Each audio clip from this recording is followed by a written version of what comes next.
So I'm running so that ordinary people can have a path of prosperity. I'm running because too many people in our state are in the Medicaid gap. They're without health care. There's an important health care debate going on right now. I think people ought to have access to affordable health care even if they have a pre-existing condition.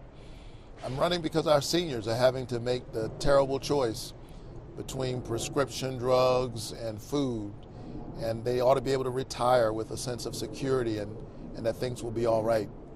So this has been my life's work, and here is yet an opportunity to bring the things that I've advocated for to the United States Senate. I think we've become accustomed in our country to professional politicians who are focused on the next election. I think it's great that if we can have some folks who are citizen representatives. I think that too is a great tradition in the history of our country, the citizen representative, the person who goes to Washington but is not so enamored of Washington that they're more focused on the next election than they are on the next generation.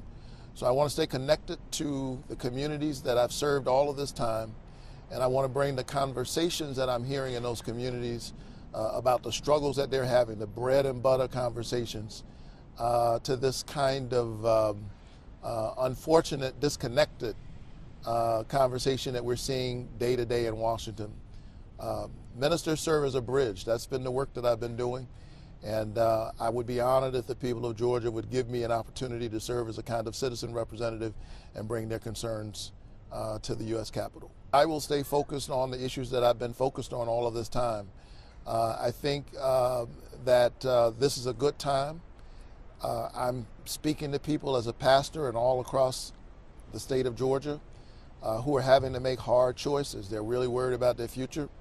They're worried about their health care. People are working very hard, and they may be employed, but they're not experiencing much prosperity for the productivity that they're giving. So I believe that Dr. King was right, that all honest work has dignity. And if work has dignity, it ought to pay a living wage.